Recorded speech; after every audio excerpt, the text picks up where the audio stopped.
ब्राह्मण कीन्हो वेद पुराना, कैसे हुकै मोहि मानुष जाना।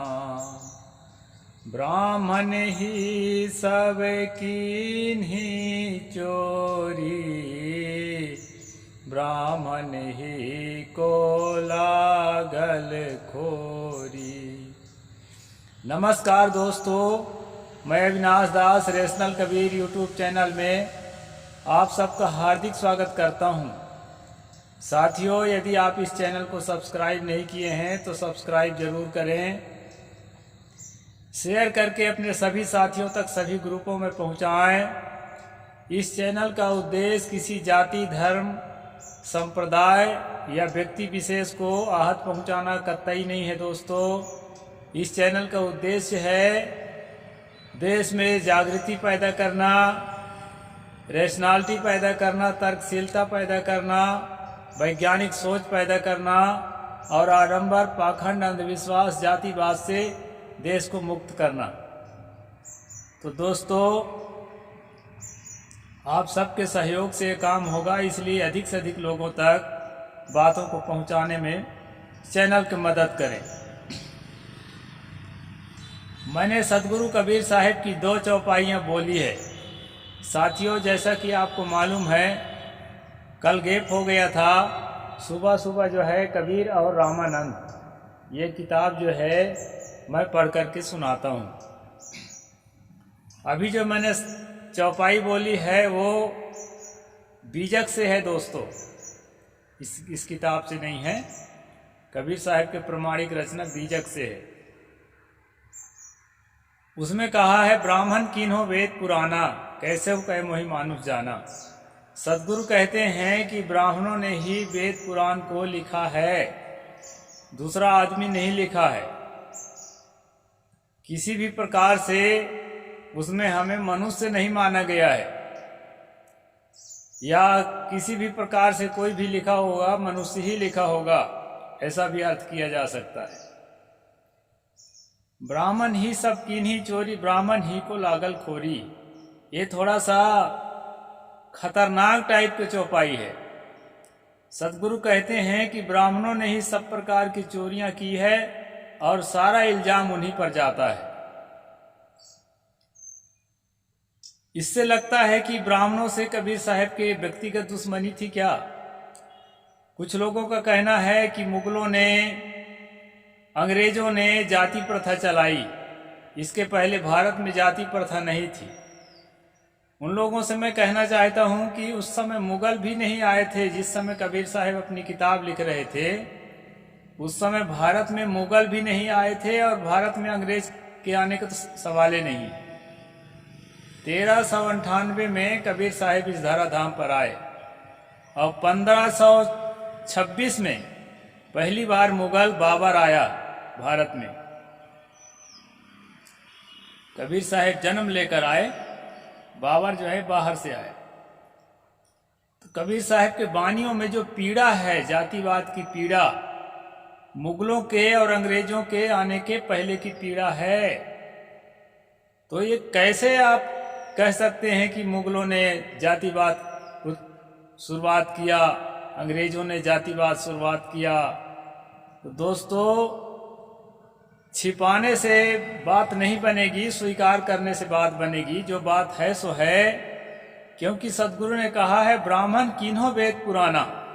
वेदों को, पुराणों को ब्राह्मणों ने ही लिखा है। कोई आकाश पाताल से कोई देवी देवता, ईश्वर परमात्मा किताब लिख के नहीं यहाँ पानी की तरह बरसाते।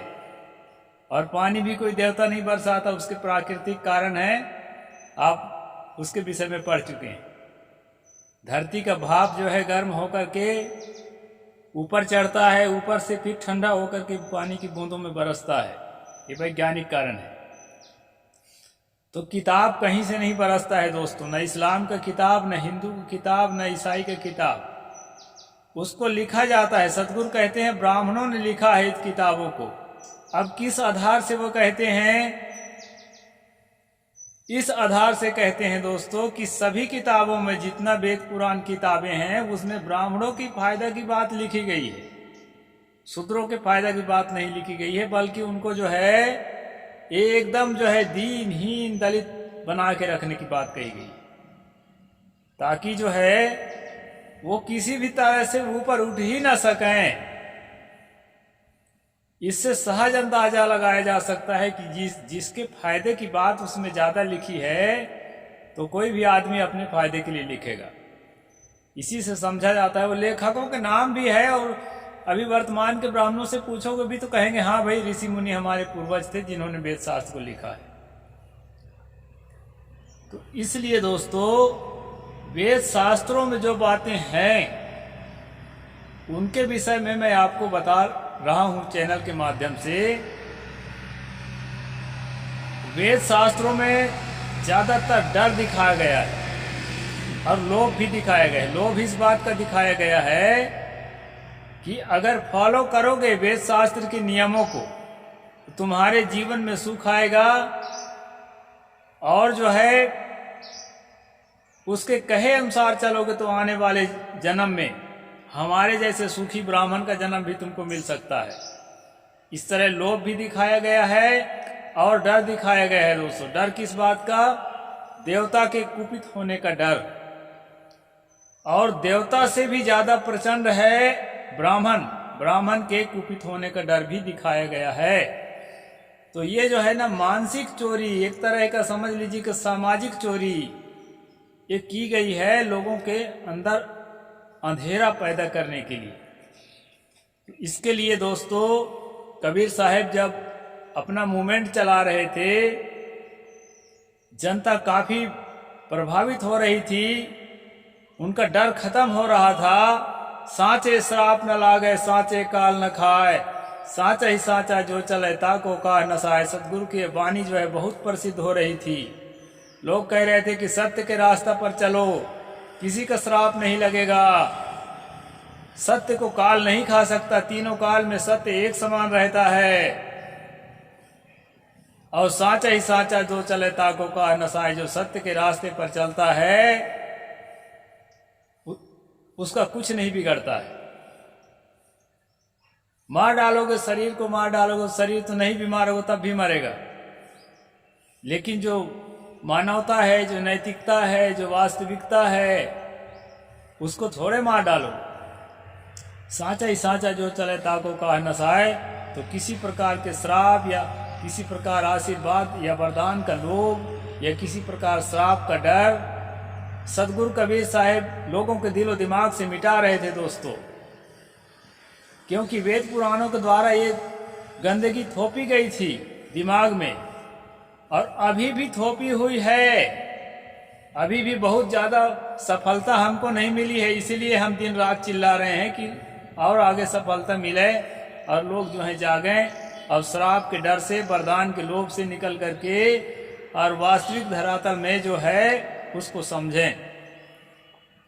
तो दोस्तों पुराणों में बहुत सारी कहानी है कि जो है अहिल्या नारी को पत्थर बना दिया गया था श्राप के द्वारा उसके पति के। कपिल मुनि ने राजा सगर के 60,000 बेटों को आंख के खोलते ही भस्म कर दिया था। माता गंधारी के आंख के खोलते ही दुर्योधन का शरीर वज्र के समान बन गया था।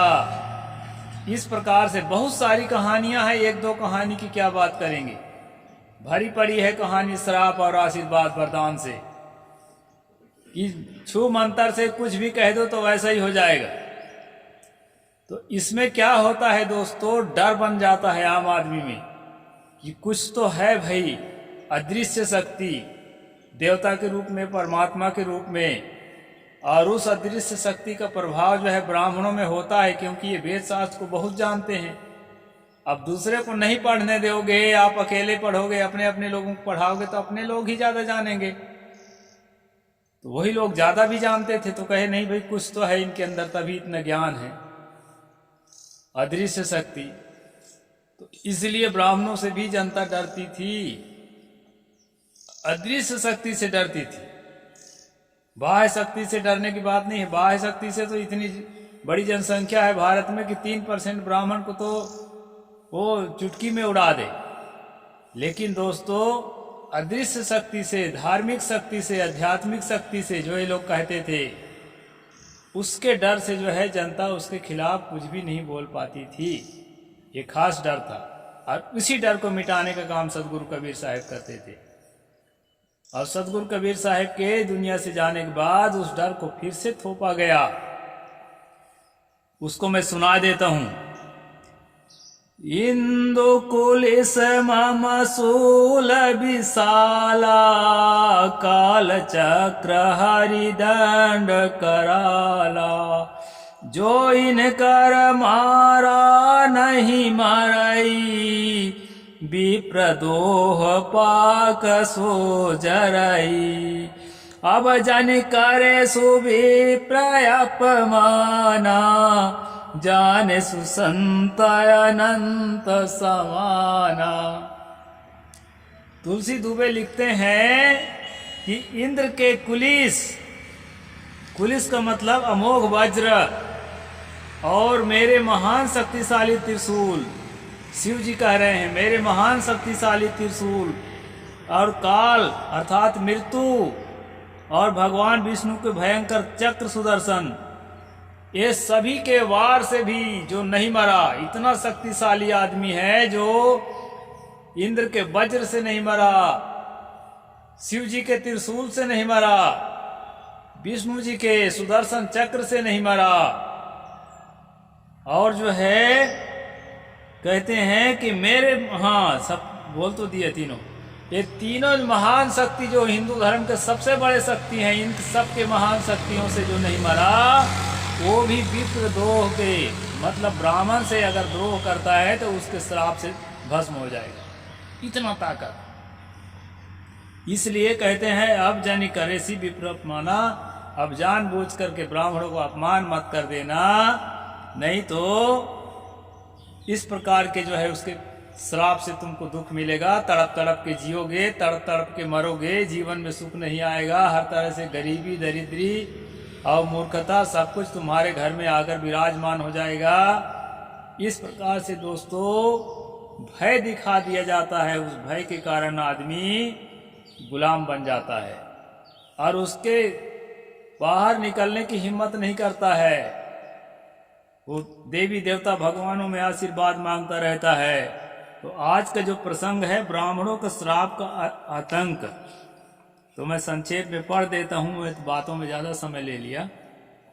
हिंदू धर्म ग्रंथों में देखा जाए तो वह श्राप और आशीर्वाद से भरा पड़ा है। पिछले पृष्ठों में हम देख आए हैं कि वेद, ब्राह्मण, धर्मशास्त्र तथा महाकाव्यों में जगह जगह ब्राह्मणों की महिमा गाई गई है। और इतना ही नहीं, विरोध करने वालों की जुबान श्राप की धमकी देकर बंद कराया गया है, या फिर उसे नास्तिक या समाज से बहिष्कृत करने का फतवा दिया गया है। मनुस्मृति में लिखा है, महाविपत्ति में फंसकर भी राजा ब्राह्मणों को कुपित ना करे, क्योंकि ब्राह्मण सेना और वाहन सहित राजा को श्राप तथा तपस्या मंत्र शक्ति से तत्काल नष्ट कर देते हैं। राजा को भी तत्काल नष्ट कर सकता है ब्राह्मण, जो है अपने शक्ति से उसके सेना सहित नष्ट कर सकता है। परामप्यादम प्राप्त ब्राह्मणन न प्रकोपे न हेन कुपिता हेनु सद्य सबल वाहनम। ब्राह्मणों ने श्राप देकर अग्नि को सर्वभक्षी और समुद्र को खारा पानी वाला अपेय बना दिया। समुद्र को ब्राह्मणे सापे थे तो पानी खारा हो गया है।